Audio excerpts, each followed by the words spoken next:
Hi, Michelle. Hey, Kat. Hi, everybody.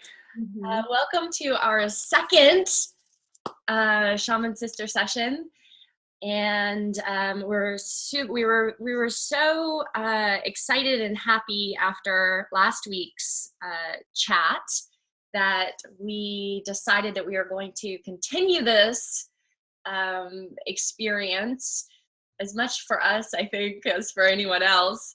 Yeah, And I think it was always on our radar of continuing it, but we have much more momentum certainly of yes, people signed on and people told me that they watched the video after the fact and that was great. So thank you for showing up and as always there is an invitation if you want to chat in a question as we're going, please feel free to do so.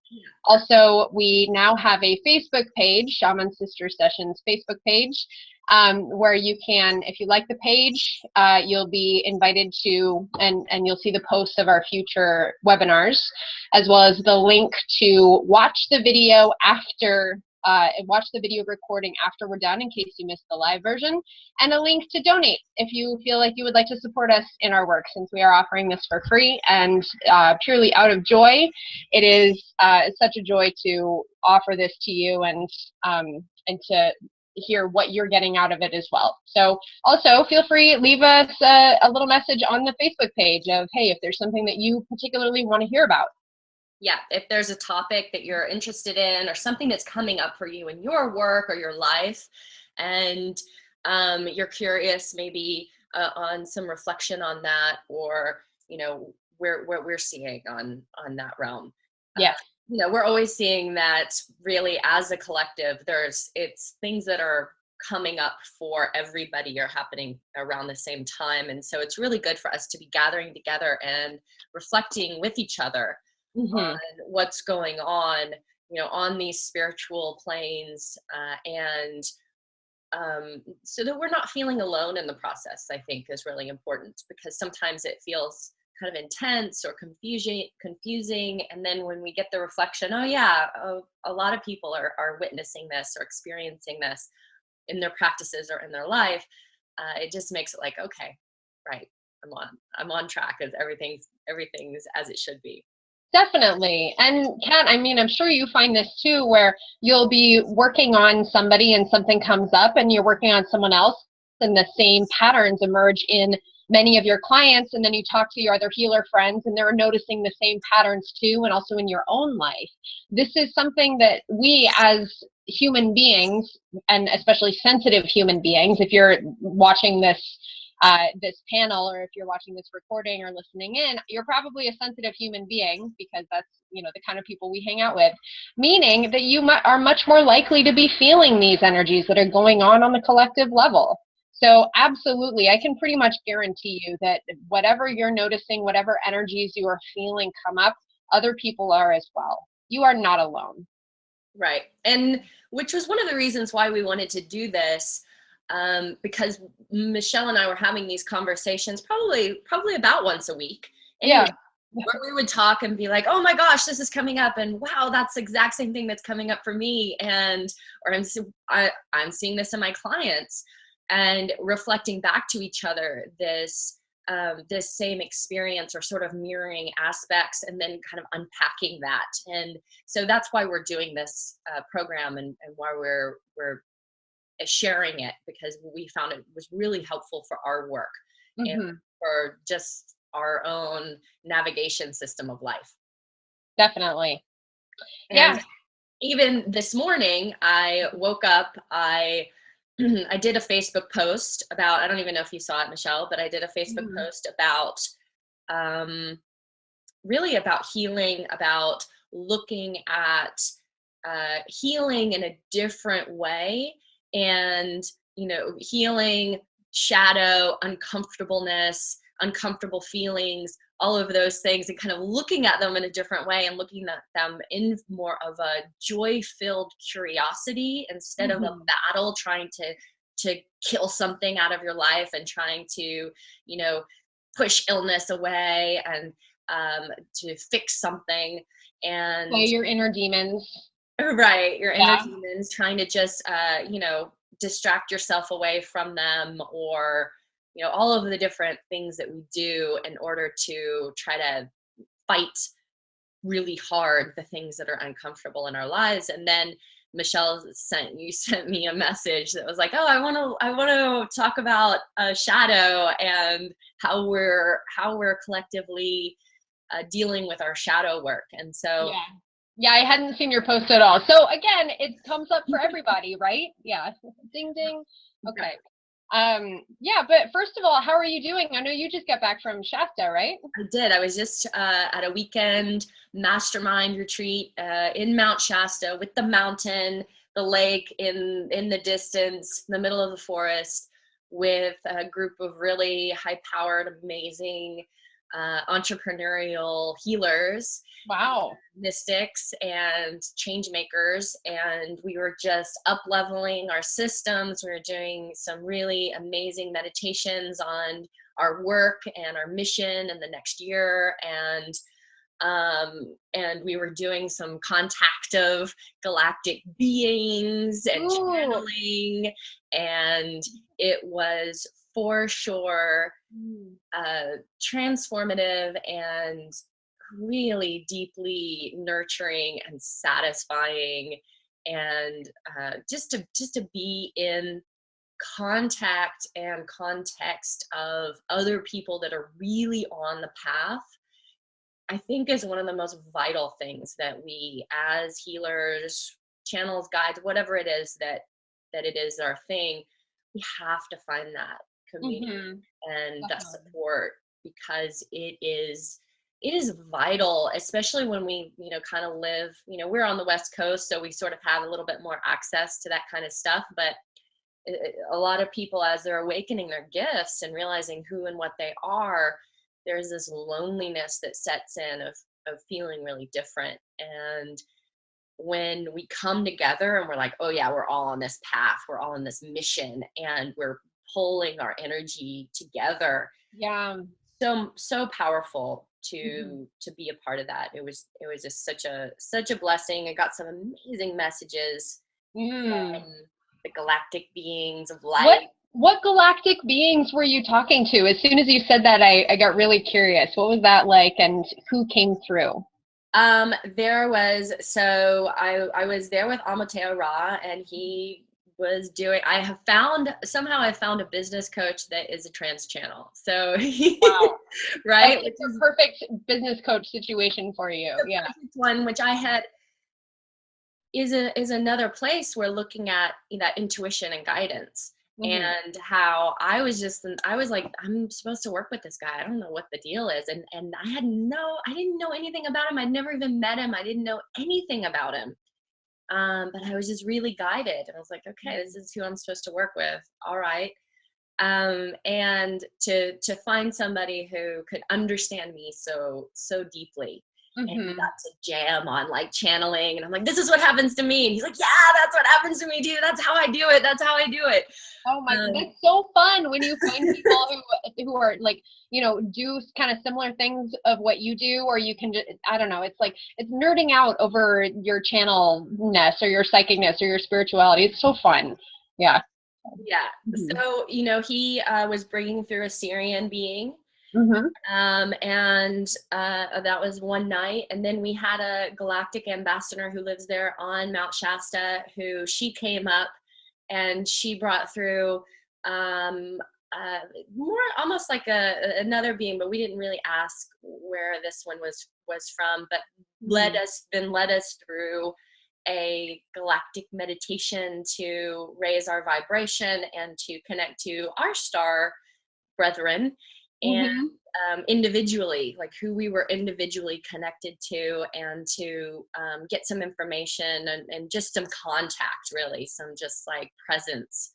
Yeah. And so it was great because I got to witness that I am connected to the Andromedans and the Palladians, but that the Andromedans were really strong for me. And I didn't know that. When I first started channeling, I was channeling star beings, and I had an experience which was overwhelming to me, and I shut a little bit of that channel off or Like down. at the beginning of your channeling work, Yeah, right? it was the very Yeah. beginning. And so, you know, it was so sweet. It was so loving. It was so light filled. It was a really beautiful experience, and Yeah. definitely got some uh, some amazingly beautiful information on walking this path, and more like, okay, just ask for help, ask for help, ask for help. Yeah. That's wonderful. Oh my gosh, thank you so much for sharing. That's really exciting. And I've never been to Mount Shasta. This is one of those, What? everyone reacts that way when I say that. It's the same way. I've also never been to Brighton Bush, so you can do that. What? Right. Right. I totally lose I've never a healer game. It's right. So it's on my radar. Mount Shasta is a very, very tapped in vortex portal type space. And I'm also a fan for those of us who either don't travel so much or don't have access to car or whatever the deal is, or like can't take the time to go somewhere.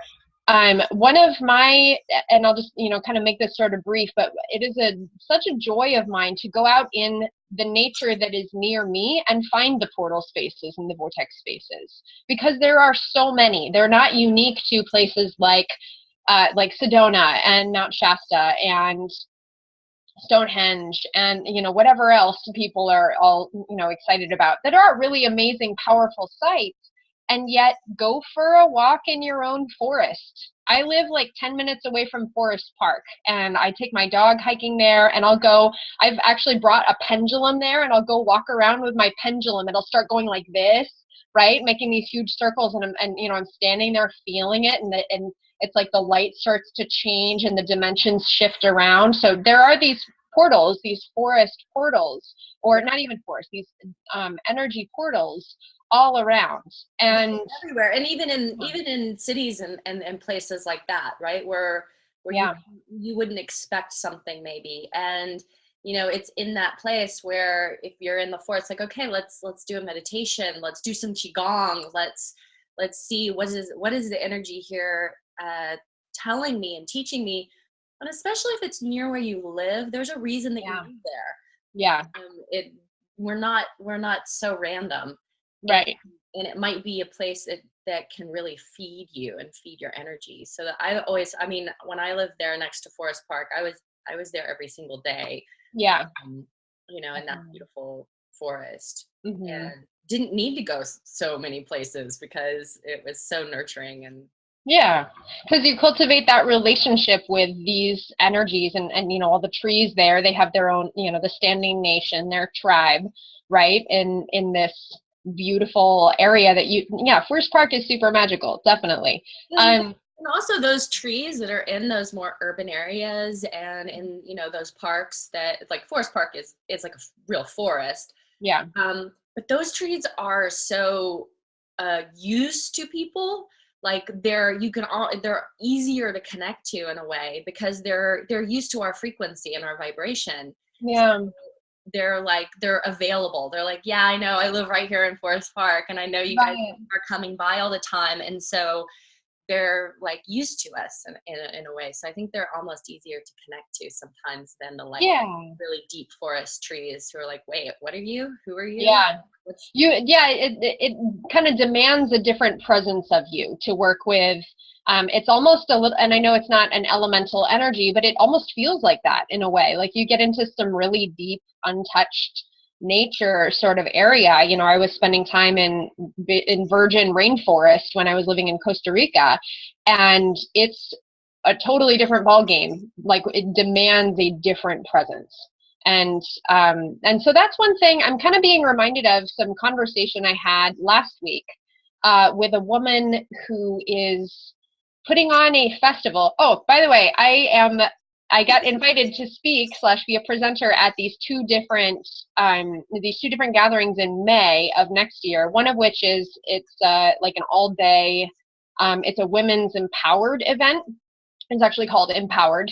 And the other one is a 3-day festival / conference hosted by a nonprofit. And I get to be a presenter at both of them. Yay. And yeah, definitely. And I'll actually put up a link too. It's called Embrace Festival. And I think there's early bird tickets that are on like a lower sale price up through December 1st. So for anyone in the Portland area or interested in coming to Portland, I'll post that link on our page as well. But in speaking with the organizer of this nonprofit, she was telling me about, she went earlier this year to speak at a conference in Australia. And she was speaking about the changing role of spirituality. So this in society. So this organization is called Progressive Christianity, and it's a totally open invitation, very liberal, very inclusive group. It's like, not specific to one church. They do have pastors. It's welcoming, all people, and especially what I find based on in my speaking with her, it's trying to bridge a little bit of that gap from, okay, here's old Christianity, like old paradigm Christianity, where based on the rules and based on the, very dogmatic tradition. And this organization recognizes that model doesn't fit anymore. As she was telling me, millennials aren't going to come to church. They're just not going to. And that's okay. And so, recognizing what is the new spirituality that people are flocking to? What is the inclusiveness and the freedom and the exploration and the inquisitive nature of a spiritual practice? And when she went to Australia, she was speaking about events like Beloved Festival and Burning Man, and how there are these really concentrated knots of, okay, we're going to come together in community and in alternative, and Burning Man isn't even necessarily the most spiritual festival out there, but there's a strong undercurrent of it between the temple and, various camps there. But noticing, okay, this is where things are going. This is how things are moving, and that's okay. That's perfectly okay. It's in the direction of community. It's in the direction of returning spirituality back to people rather than to a church. And so when we're talking about these portals, in my mind, it's almost that same thing of like, take personal responsibility for seeking out the sacred in your immediate surroundings, and go to your own park that's right across the street from your house. Go to, the one that's like 10 minutes away, rather than, okay, I must reserve my sacred encounters for, I'm going to go to Mount Shasta, I'm going to go to Brighton Bush, I'm going to go to Sedona, whatever. That's great. Do your trips, but also find the sacred that exists in your own backyard. And you see how those are kind of related? It's, I'm spinning around these ideas of, okay, how can we all be empowered to take responsibility for our own relationships with sacred spaces, with, with sacred sites, with ritual, with our own connection to spirit, with our own connection to our guides. And it involves going, keep it local. Yeah, and I think that brings us into a place where we actually start to become, activists of our own reality, right? We start to notice what's happening in our towns and our cities and our communities, our tribes, and to take action to clean up something, or to preserve something, or to create something in an area, and to become stands for holding that sacred space whenever we find it. Like, okay, let's hold on to this. Let's not let this go away. Wherever it is, the little tiny pieces that we have access to all over the place. And also creating sacred space, taking it on as an initiative. There are all sorts of community garden projects and create park projects. And, it's not necessarily under the name, oh, we're creating a sacred space, but really that's what's going on. You're creating a space for for people to connect with the earth, for people to connect with each other, for community to thrive, for people to become back in tune with the changing of the seasons. Yeah, and even we're seeing a little bit of a movement now in places where we're seeing people doing yoga, meditation, coming out and doing spiritual practice in the open together in our city centers and places, so that we're being witnessed. So we are creating sacred space in our cities. Mm-hmm. And I think that that's a movement that's going to gain more and more traction, I think, especially as we start to really needing to find ways to have our voice be heard around environmental issues and social justice issues. And we can realize how outnumbered and outgunned we are out there in the system. And how do we make our voice heard? How do we affect, the negativity and the fear and the anger that's out there in a way that is in alignment with our spiritual natures? Because a lot of the super sensitive spiritual beings that are out here, we care so deeply about environmental and social justice issues. And we're also having a harder time with the depth of the emotional reality that's in there in traditional protest sort of experiences that we've seen in America. Yeah.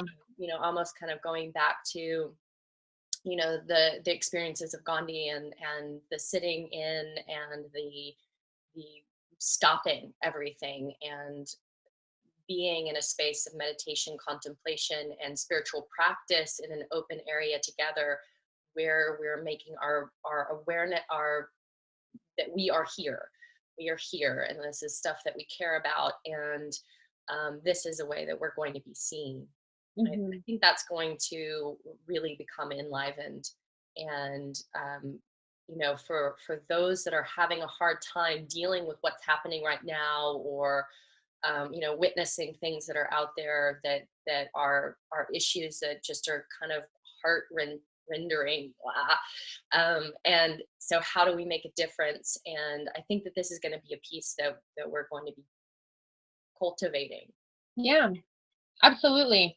This feels like a good kind of shift into what both of us had on our radars to talk about with the relationship with the shadow. So before we do that, let's collectively kind of regroup, bring our energy back in, and close your eyes if you feel called. And let's take a deep breath together. Exhale everything out. Deep inhale. And exhale. Deep inhale. And exhale. It feels good to do a little bit of reset before we're jumping in to talk about our shadow stuff, right? Because this is, purely by virtue of the fact that this is coming up for both of us, as we need to talk about this. What is people's relationship, in a general sense with their shadows? Right. So one of the reasons this came up on my radar as something that I thought really relevant to discuss was I watched a movie the other night, Black Swan. So you know that movie, right? Black Swan? When it first came out, but it was really, really, really beautiful. Yeah, definitely. It's really beautiful. It's also creeptacular, right? Like super creepy, but in a really mesmerizing way. And one of the things that I noticed as I was watching it, and yeah, I saw it when it first came out, and I got, I think, very different things out of it then than I did now. Watching it in my shaman brain constantly spinning, and as I'm sitting on the couch in my living room rather than in the dark theater just being all psyched out by the swan wings coming out. I'll just give like a 30-second bullet point version of this movie. It follows a ballerina who is cast as the Swan Queen in Swan Lake, and there's a lot of I think it's fair to assess the movie as a psychological thriller, right? Right. And so it's following her kind of mental breakdown as she's moving through this, dancing the role of the Swan Queen. And the Swan Queen in particular there's the white swan side and the black swan side. And this character is already very, very accessed with the white swan side. She's very innocent. She's very young, like in terms of her maturity. She's a very young person. And it's a real challenge for her to access the black swan. And the director keeps telling her, I want you to lose yourself and go into the black swan and just don't worry so much about technique, lose yourself.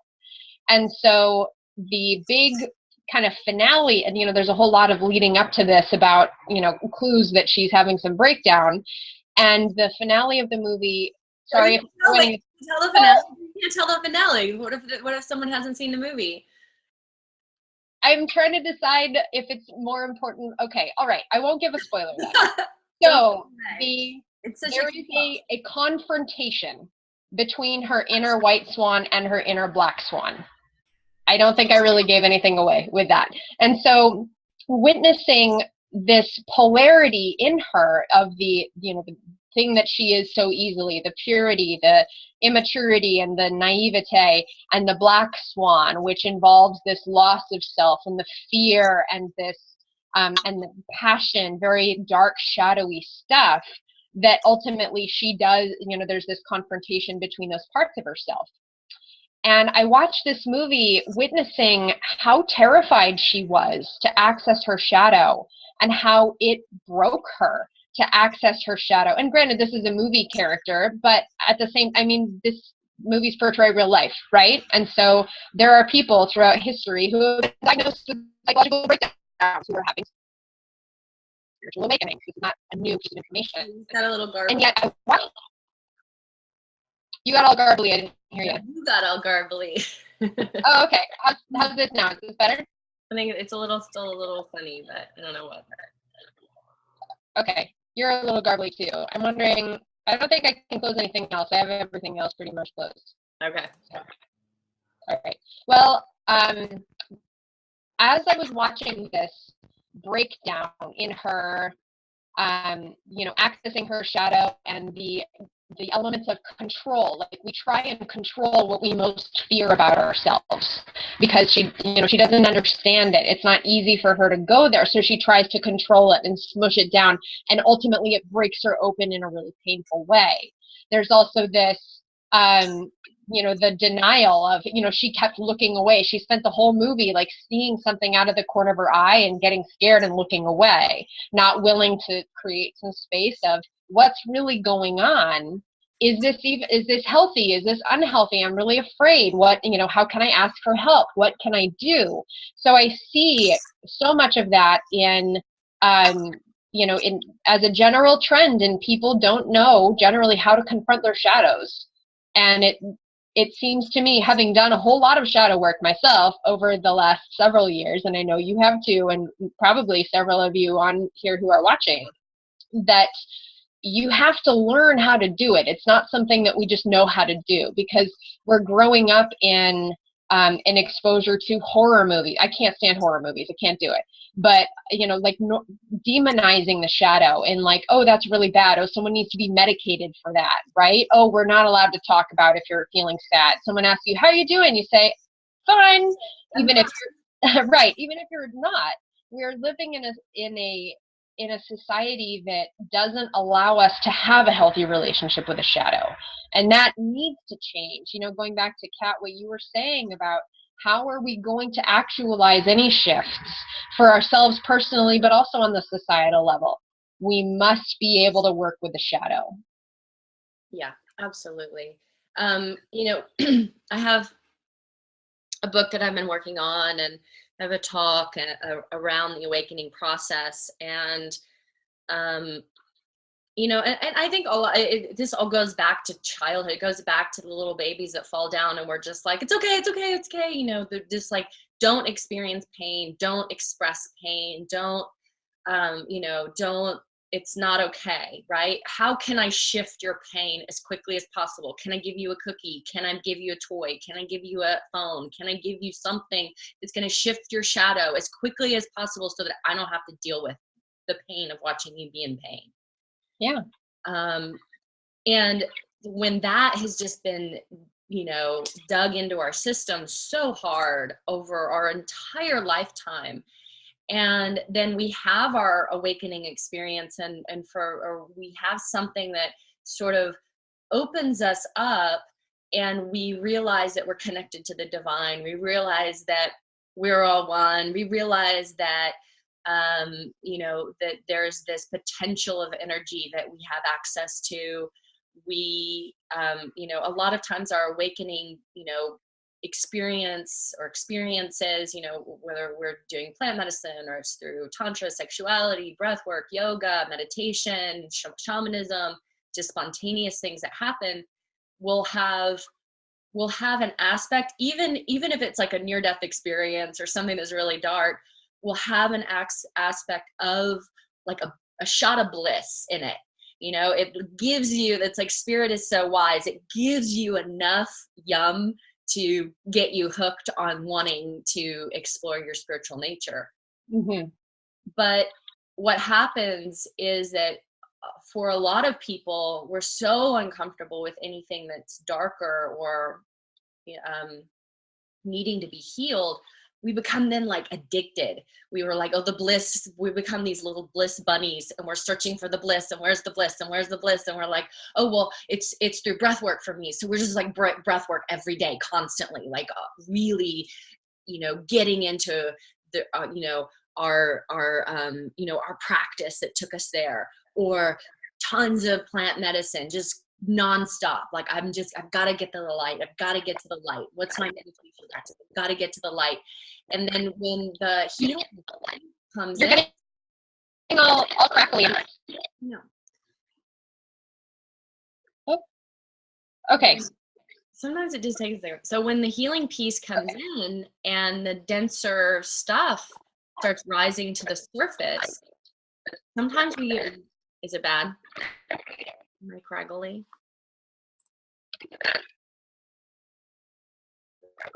Yeah. Craggly. When those denser pieces, just trying to close everything. Mm-hmm. How are we doing? Still a little bit fuzzy, but not as bad. Okay. Keep going. So when those denser pieces rise to the surface, because as we raise our vibration, Jason's saying that you're crackly. As we raise our vibration, the density must rise to the surface. It must be dealt with. The healing part must be dealt with. So as that happens, if we're not okay with that, if we're uncomfortable with that happening, we'll often run away from it. We'll medicate it in some kind of way. And I see spiritual people self-medicating, and they think they're not self-medicating because it's not alcohol or it's not pharmaceuticals or whatever, but I see spiritual people self-medicating themselves on spiritual practice, on superfoods, on plant medicines, on whatever it is that's going to keep me in my bliss. And then rejecting other people who are having their awakening experience, and they're hitting their shadow, and their stuff's coming up, and they're acting out their stuff, their shadow's there, and people are like, no, I'm not. You're not in your bliss. You're not manifesting your, reality. You're not whatever the thing is. And law of attraction shaming. Right. I love law of attraction shaming. You're not manifesting your bliss or your abundance or whatever that is. Because you're in your stuff, because we all have shadow. We all have wounds and things that happen to us as little kids that we have to look at, and we have to really deal with all that stuff. Definitely. Yeah. So let's think of collaboratively, what tools can we offer people? What tools can we offer people to cultivate a healthy relationship with your shadow? You got all crackly. So what are the tools that we can offer people to deal with their shadow? Is it your internet or? Yeah. I can't close anything else. I have everything closed, so it might just be slow.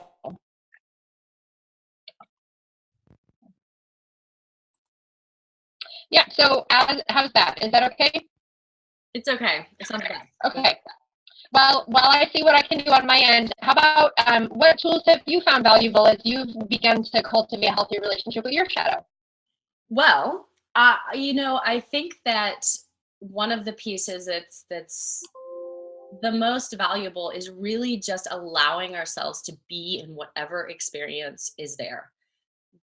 Just allowing that if emotions are coming up, if something is happening, that it's there to give us a message. It's there to inform us. It's there to help us to see ourselves better and to give ourselves some time to go inward, to be quiet, to be alone, to tune out from our friends sometimes, to not have to be stimulating ourselves with social media and events and stuff, and to not see that as um, a bad thing. Where a lot of times we're like, oh my god, I'm depressed, or there's something wrong with me, and to just accept that sometimes there's the feminine. We need to go in, we need to go underground, like when we talk about shadow, and it's like, okay, I need to go underground and I need to be quiet and I need to nurture myself with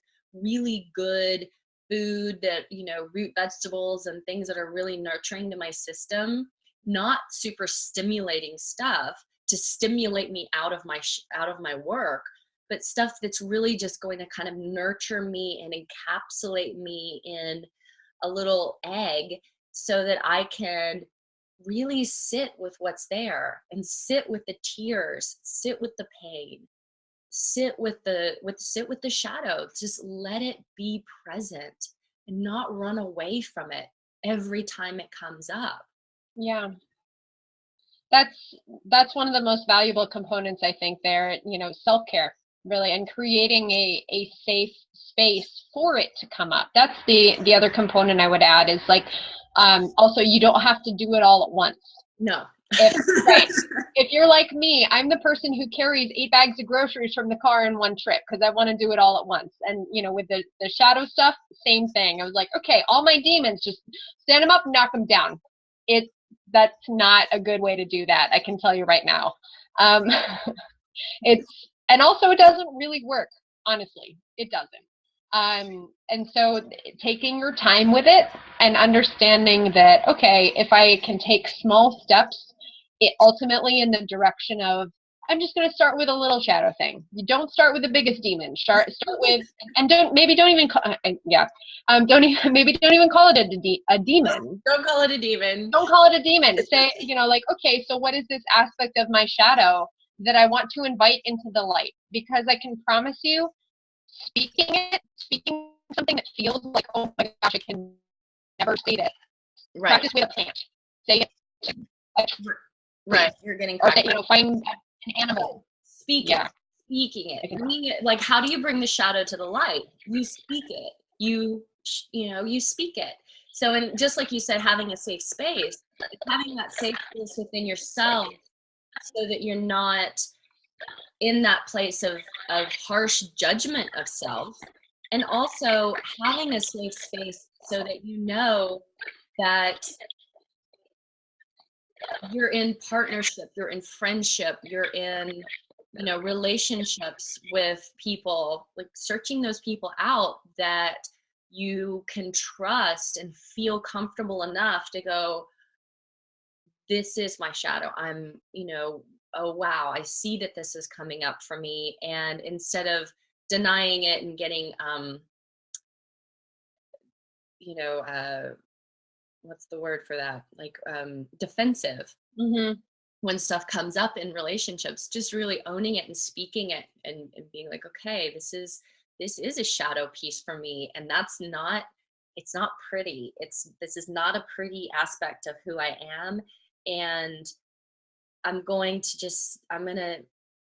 I'm going to apologize for that coming up, but I'm not going to necessarily try to fix it by doing something that's inauthentic. I'm going to or see what's underneath it and go, okay, well, I'm going to be kind and patient with both of us. And I'm going to go, okay, well, what's underneath that? Like, why is that my response, my shadow behavior response in relationship? yeah, And if you in can relationship or willing to play with you in that space, that's really powerful. yeah, definitely. I'm glad you brought that up. Relationships are a place where a lot of shadow comes out. Absolutely. And creating a space, I like to think about it kind of as parentheses. So if I'm feeling a trigger, or and a relationship is a good example because I'm sure everybody has had that experience. If not, you're probably lying or not doing it right. Just saying. But put a little parentheses around it and say like, okay, I'm going to step out of this for a second and say like, I'm having this, and even this in itself can take a lot of practice to have the awareness of, oh, this is a trigger pattern or this is a shadow pattern coming up. I'm going to take a step back from it. Put these parentheses around my shadow pattern and say, okay, what container can I create where it's safe for me to look at that? And where it's safe for me to say, okay, I might not know how I need to shift that right now, but that's okay. I can just understand that it's there. That's the first step, is being willing to look at it, is shining the light on it. Because, and think about it in normal shadow, right? Your shadow on the ground, you shine a light on it and it goes away. The same works with energetic shadows. If you just put it into your awareness, it will automatically have a little bit less power. So speaking it aloud to plants, really seriously, I'm totally 100% serious about this. Just go ahead and practice saying, here is this shadow thing of mine. I have this beautiful dragon palm sitting right here. I've told so much stuff to this dragon palm. It lives in my healing room. It's heard all sorts of things, and it is doing great. It is it's a super healing plant. Or your dog or cat, right? And so I think those are a couple of good actionable tips that feels, if anyone has any questions, shadow related questions, again, feel free to chat them in as we're going. What else did anything else come up for that? One of the things that I do, what I do when I'm realizing shadow, or I'm in the experience of what is my shadow, is that I do a ton of movement work. I do a ton of shaking and breathing and tapping and seeing, where does it live inside my body? Where's my physical experience of it? Like, is it in my heart? Is it in my guts? Is it in my throat or my head? Where is it? And can I connect to it energetically and emotionally? Can I find, like, what's the deeper emotion that's in my sacrum, because I don't really feel safe. I don't trust the situation or the world, and I'm responding in this negative, shadowy way. But underneath it is really that I'm not in a trusting space. And what's underneath that? I'm not in a trusting space because of something that happened in my past. And did I not really fully experience that moment? Did I not really go into it and release the energy and the emotion from that moment? Can I go in now, knowing that I'm safe and I'm whole and I'm an adult and I'm where I am? Can I go in now and feel, touch, go into it, let the emotion unwind, let my body move through it, so that my body is moving the energy, my body is moving the emotion, my sound is coming out, and I'm, whether it's yelling or crying or screaming or toning, like whatever needs to come out in order to help move that, that energy out of the body, so that I'm not reacting to the world from that energy place. Yeah. That's definitely been, that's been my work. And I find that that's just so vital, because all of this stuff, it's in our physical bodies. I believe that we came here to be humans and to figure out this interesting, intricate, relationship experience to emotional, spiritual, physical, mental reality, that we are holding all of these pieces in this one being. And I believe that it's one of the pieces that we're here to really discover. Absolutely. And I think we touched upon this a little bit last week too, the whole aspect of bringing the body into the spiritual practice, right? You know, that's kind of the next step that we're all moving, you know, so speaking of what energies are going on the collective level, some big running themes are about embodiment practice and about, okay, so we've done all the light work up here, must put it in the body. Same thing goes with the shadow. The shadow lives in the cell memory. And I actually had a really interesting experience with this when I was down visiting you, actually, with a healing session that I had with a couple of sexological body workers. And so I was fortunate enough to book an appointment with these two very sought-after experts in the field for a shamanic sexual healing session. Now, there are a whole lot of people in the world who have some form of sexual wounding, and you know, it doesn't even necessarily come in the form of violence or assault, but you know, ideas about sexuality or shame about sexuality, or you know, there's a whole spectrum of wounding of the sacral chakra, regardless of whatever form. And so the first part of the session was around, it was the pain portion of the session where, you know, traditionally where people confront instances in which they were violated, or in which, you know, there's some really violent stuff that people have to work on. And I, as practiced as I am at working on my own shadow, I had already done so much of the energetic stuff. And in speaking with these practitioners, they told us, yeah, you're our ideal client because you've already done all the energetic work. Okay, now we just need to move it out of the body, which is exactly what I was looking for. So by that time, I'd spent years already burning all the things in the fire, saying all the words, doing all the ritual, cutting all the cords, you know, everything energetically. And all that was left was to move it out of my body and release the somatic experience. And they told me not to tell this to anybody, but I'm going to anyway because it's important to my experience. I had so much fun in the portion of it. And, you know, I got up off the table and I said, that was fun. I think I'm crackling up again. I can kind of. You were crackling yeah? up. Yeah, that was fun. You yeah, said. Okay. Well, I said that was fun, and they said, you are our only client who has ever said that. Please don't tell that to anybody, because, you know, they don't want anyone to think it's fun, because most people say, that's the hardest thing I've ever done.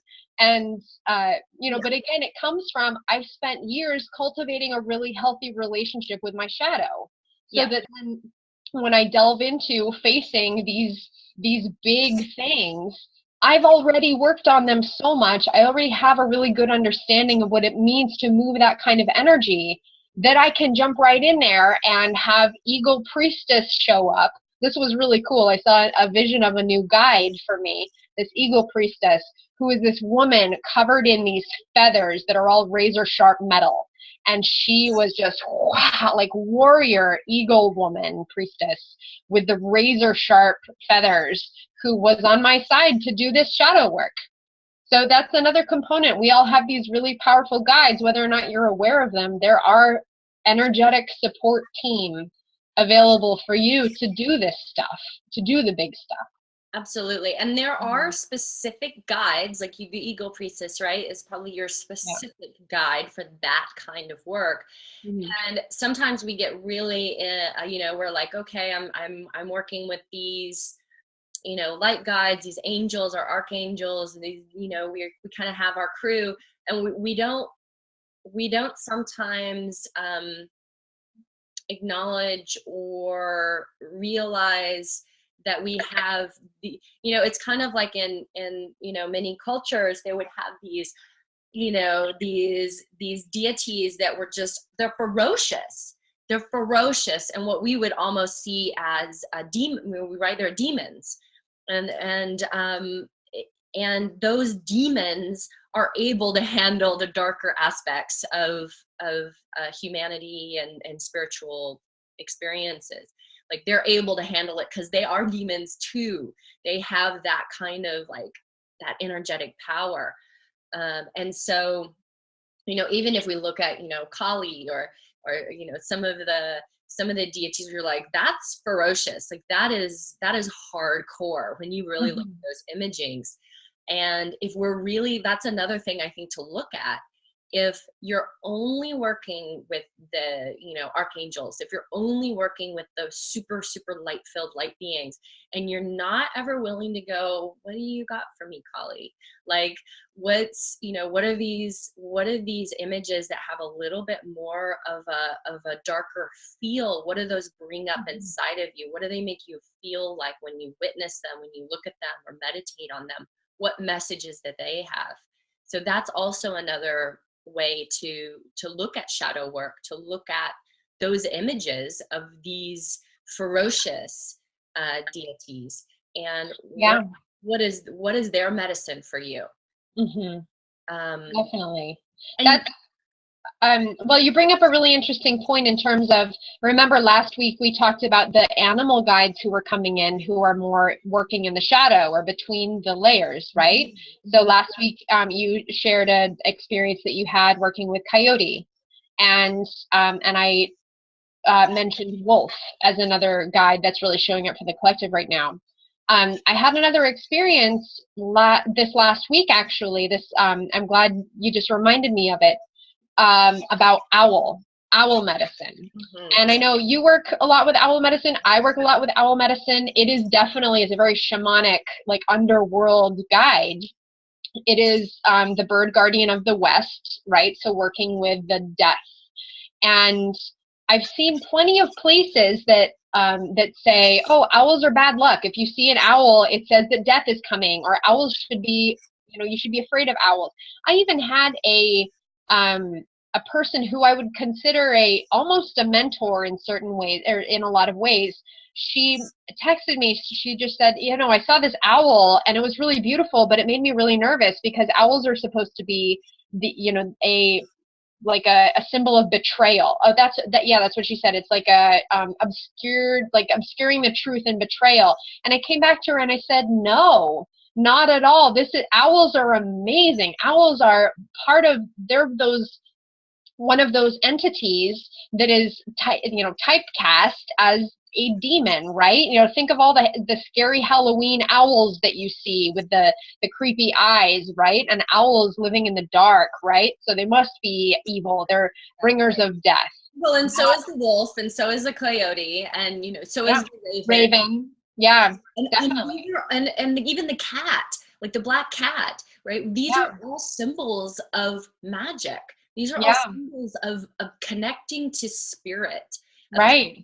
To what is not seen, of shadow work, of looking at the darkness, of being able to see through the darkness and live in the darkness and be vitalized by the darkness. Yeah, and owl particularly, so seeing in the darkness, that is one of owl's greatest gifts. And I did, the reason this came up last week was my mom, who is also a shaman Reiki master teacher. She said something about, someone sent her a little thing saying having an owl feather in your home is bad luck because it'll bring death. Oh my God, I hope that. Right, bullshit. Right. Yeah, we're both screwed. In the background. Right, I know, yeah, I see it right there.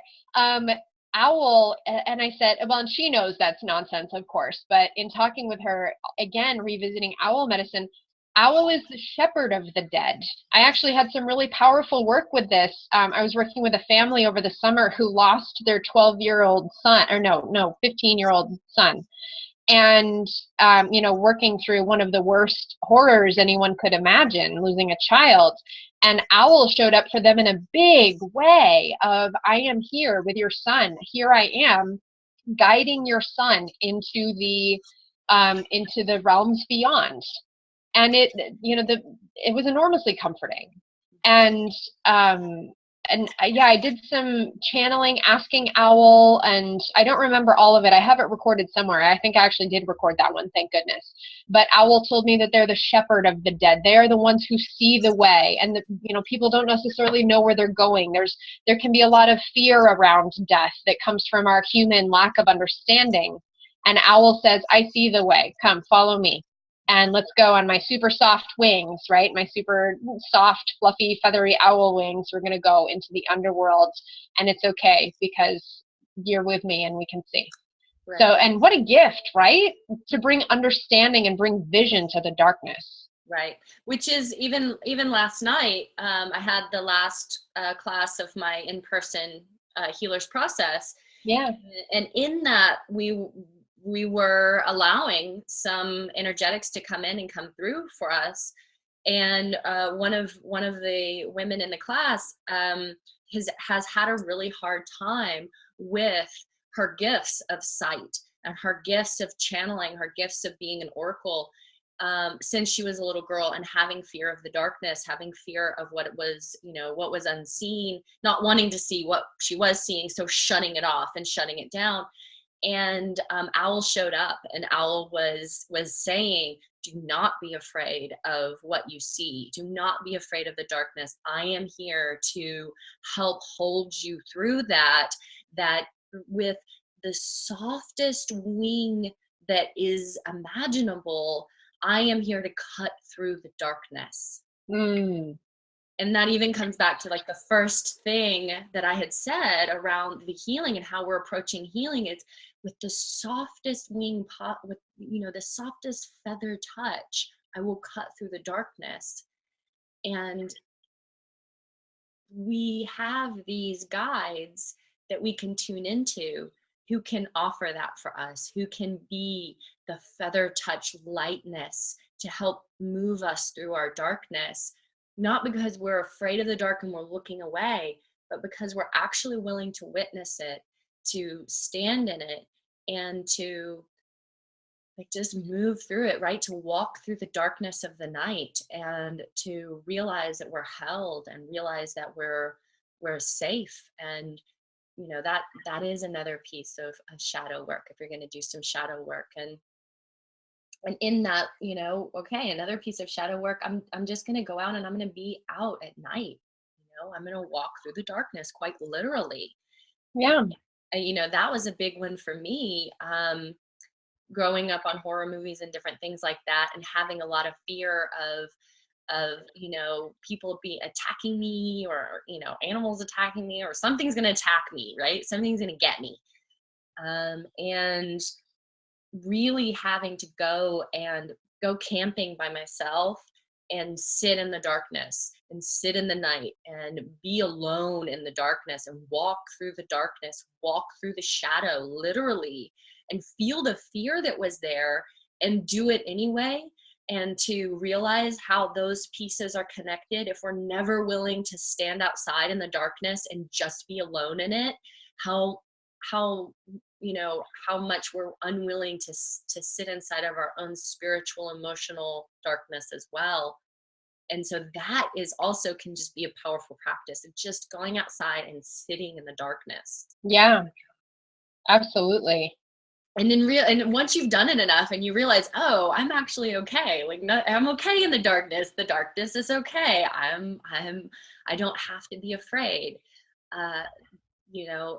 Once we build up that resilience to the darkness, then resilience, and also creating a relationship too. I remember, I know we've talked about this before. I don't remember if it came up last time, but creating a relationship with whatever energies you're working with. So working with the shadow feels really different from working with the light. And that's okay. It's, that's just how it works. So again, you were mentioning working like with all the archangels and the light beings, as opposed to working with Kali and Pele and Slazzle Teodol. I think I said that right. Yeah. And so just, stretching your muscles, so to speak, like, doing your different, like creating spiritual muscle memory of like, okay, this is what it's like to access the light beings and my light happy crystals. And this is what it's like to work with my shadow beings and my shamanic guides. Right. And those darker crystals, right? I work a lot with obsidian and onyx and the smoky, darker, the garnets and the smoky quartz and the darker crystals, right?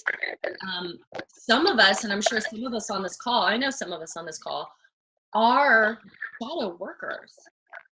And that is not always the easiest path it is often we're like, well, fuck, why can't I just be one of those like angel reader people who it's like always working with the angelic realms, like they seem so light and happy and yummy, and I'm like here digging through the trenches of with my little spade trying to really we're called to work in the shadow, and we need you, we need you, we need you, we need you.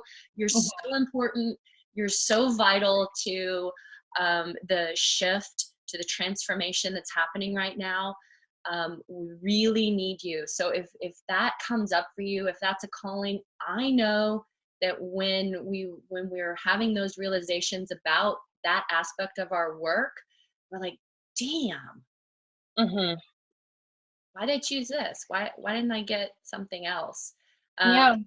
And like it's so important. People need this kind of work. People need people who can sit in their shadow with them, because most people have never allowed any shadow to come up, and then they're sick, they're depressed, they're anxious, they're whatever, they're in pain, whatever that is.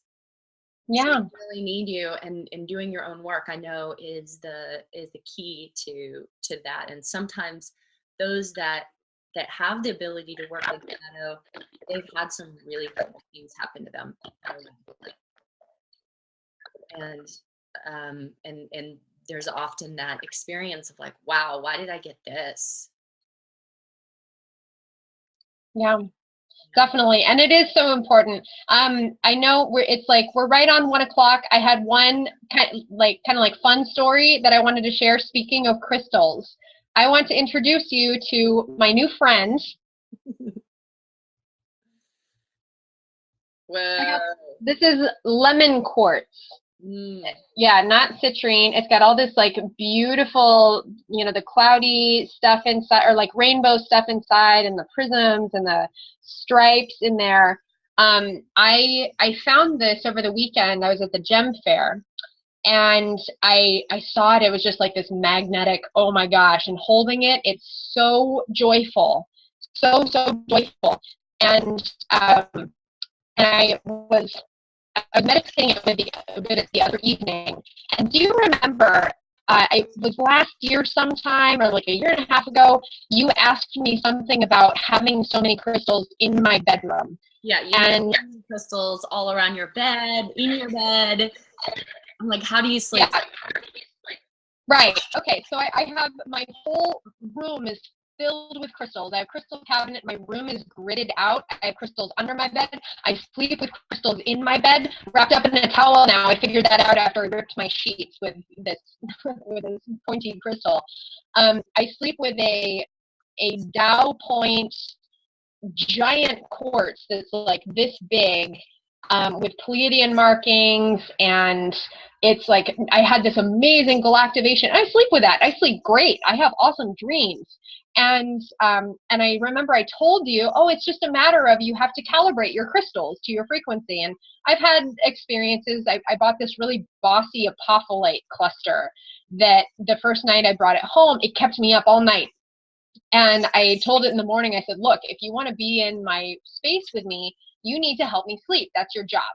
And so for the next 2 nights afterwards, I had these amazing dreams filled with crystals. And, I was walking through a palace made of fluorite. It was amazing. So with this, it's so joyful and so loving. And it was telling me my job is to, like it was describing this laser of compassion and laser of forgiveness. And so, we think of compassion and forgiveness as these really like beautiful, gentle, floaty kind of energies. This was saying, no, I'm going to, fire people with a laser of compassion and forgiveness, pew, to blast away shadow stuff, right? And so kind of intense, but in a really happy way. So the first night I did my normal thing of I set it aside and I don't bring it in so close right away. And I thought, oh, I'm going to be fine. It's totally clear. It's happy. It's beautiful. The second night, I fall asleep with it. I was meditating with it, and I set it on my bedside table so it's pointing at me. And I wake up at like 5:30 in the morning and I'm wide awake, just like vibrating. Like, why am I so awake right now? I feel so stimulated. I'm all hot and I'm just, buzzing. And it took me an embarrassingly long time to figure out why. So I turned it so it was sideways. It was facing parallel. And then I fell right back asleep. So I thought you would appreciate that, given that we had that conversation like over a year ago of how do you sleep with so many crystals? Well, you just have to do this easy thing that I did not do, and it will be great. So, but I'm excited to work with this one, and it definitely has a lot of medicine to share, especially as we are collectively working on the darkness. This one's got some lasers of love to be sending out there. Yeah. Yeah, beautiful. Thanks, Michelle. It was a great story. Yeah. Yeah. And so, for all of us, we're all working in the shadow. We're all working in our own personal shadow. We're all working in the collective shadow. We're all being called up big time.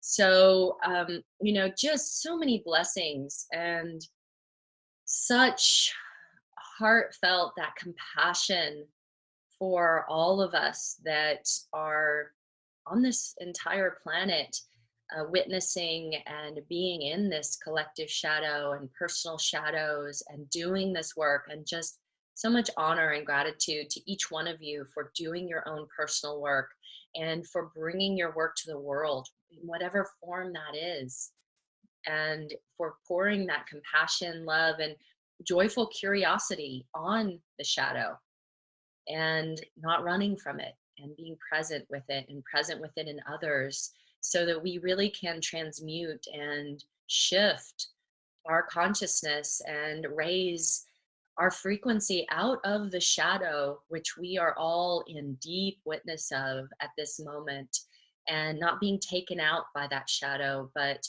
really learning how to navigate it through working with our guides, working with our animals, our crystals, our human mentors, teachers, friends, partners, all bringing in all of our allies to assist with this powerful moment in time as we really shift deep shadow into light. Thank you. Yes, thank you, thank you, thank you, thank you, thank you, thank you to all you beings of light, and all of those that guide and protect us on these journeys that we are taking. Thank you all you warriors of the light out there who are doing your amazing work. It is such an honor to know that you are in our community, we are in your community, and we get to come together like this and support each other and hear our stories, share our experiences together. This is such a joy. Yes. Thank you, thank you, thank you. And reach out, send us messages, send us questions. What do you want us to talk about? What do you want to talk about? Yep. Yes, again, we've got our Facebook page, Shaman Sister Sessions, and we do have a place where these videos are uploaded if you want to go back and review, or in case you miss a week. We do plan on doing this every Tuesday at noon, so please tune back in. We hope to see you in the future. Yes, thank you all so much.